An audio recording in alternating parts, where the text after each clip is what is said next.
வணக்கம். மாண்புமிகு தமிழக முதல்வர் அவர்களுக்கு வணக்கம். தமிழ்நாட்டில் இருக்கிற கோடிக்கணக்கான மக்கள்ல ஏதோ ஒரு மூலையில் நானும் இருக்கேன். நல்லறங்கள் செஞ்சு கொண்டு மரணிக்கிற நேரத்தில் நன்மையான காரியங்களை செய்வோம்னு சொல்லிட்டு திருநெல்வேலி டவுன் தொட்டிப்பாள தெரு முத்துஜஹான் தைக்காவின் முத்தவழியாக நன்மையான காரியங்கள் பல செய்து கொண்டு இருக்கிறேன். இதை நான் சொல்ல வேணாம், அந்த ஏரியாவில் வக்பு இடத்துக்கு பாத்தியப்படாமல் இருக்கிற மக்களை கேட்டால் அவங்களே சொல்லிக்குவாங்க.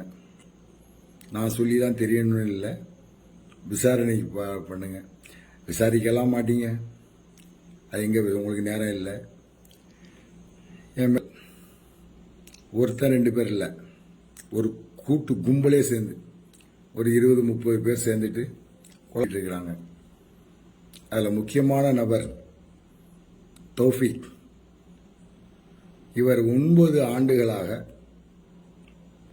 ஆண்டுகளுக்கு முன் இஸ்லாத்துக்கு முஸ்லீம் மதத்தில் மாறி வந்தவர். எதுக்கு வந்தார்னா அவருடைய நோக்கம் இடம், பணம் சம்பாதிக்கலாம் அப்படிங்கிற நோக்கத்தில் அந்த இடத்துக்கு ஒரு குமாஸ்தாவர் தன்னை வக்கீல் அப்படின்னு சொல்லிக்கிட்டு சுற்றிட்டு இருக்காரு. ஒரு இடத்துக்கு புரோக்கராக வந்தவர் இன்னைக்கு அந்த இடத்துக்கு ஓனருடைய பொண்ணை, அந்த இடத்துக்கு பாத்தியப்பட்டவங்க அந்த பொண்ணை வந்து இன்னொரு புருஷன்ட்ட இருந்து விவாகரத்தை வாங்க வச்சு இவர் கல்யாணம் பண்ணிட்டு இருக்காரு.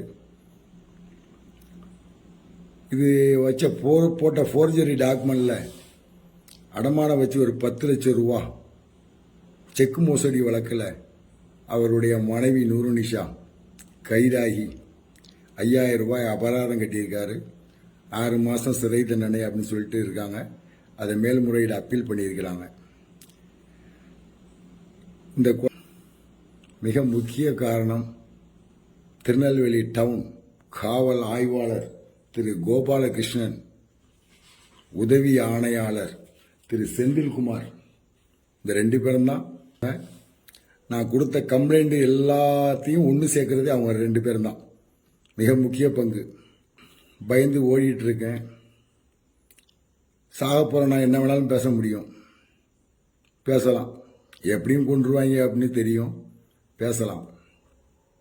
ஏன் பேசலை அப்படின்னா, உங்கள் மனைவி எனக்கு போட்ட சோறு, நீங்கள் மேயராக இருக்கும்போது எனக்கு சாப்பாடு போட்டுக்கிறாங்க, நான் சாப்பிட்ருக்கேன். அந்த நன்றி விசுவாசத்துக்காக வேண்டி அதிகமாக பேச விரும்பலை.